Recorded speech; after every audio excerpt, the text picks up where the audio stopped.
The read on all of this from Capri Cafaro, the former Ohio State Senator, Stacy Washington, syndicated radio show host. Stacy, I'm confused here, and I'm not so much convinced that the sell-off, the 437 points, owes to Italy and confusion there as much as China and getting tough here.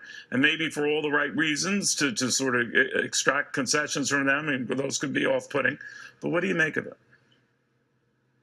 Well, I'm glad he's doing this. So we have everyone second guessing President Trump, but on all of these things over time, he's been proven right.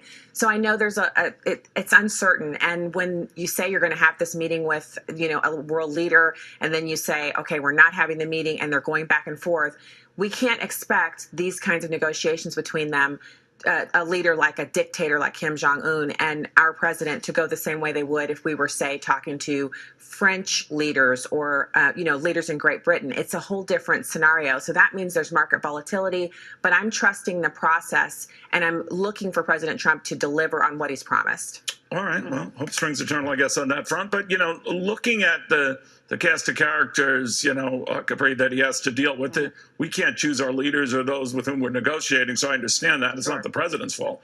But these are pretty nefarious characters. And this latest fellow, the vice chair who's coming over from North Korea, has killed a lot of people in his own right and been behind a lot of bloodshed in his own right. So he's a nasty character.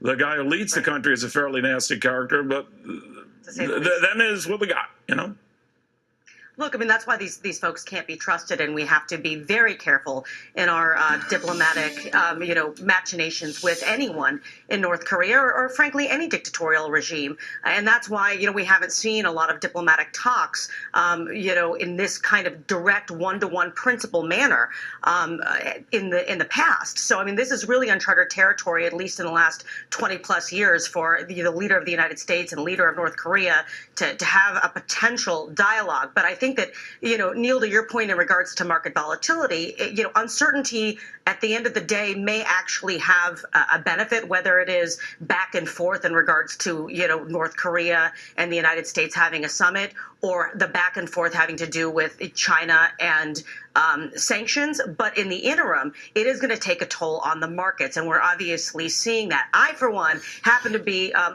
I subscribe to the conspiracy theory that the June 15th date for the sanctions with China is directly linked to the North Korea issues, I think that that's an overlying issue, trying to get China to get to the table to be of greater assistance as we deal with North Korea. They have to be an integral part of anything that, happens there on the peninsula. You agree with that, Stacey? He's prying China to get some ground and traction with North Korea? Well, I mean, in a limited amount of time, the way I see it is the announcements from the White House this morning about the tariffs there's twofold. Obviously, he can use that as a pressure point with the North Korean dictator, and getting China involved in that negotiation helps the United States. It smooths the process. But there's also the issue of the intellectual property theft and the unfair business practices that China uses with us. We need to stop that. And the letter from the president this morning outlines exactly how he plans to do that. And I'm happy to see him take that stand on behalf of businesses and creatives here in the United States. All right, guys, thank you both very, very much.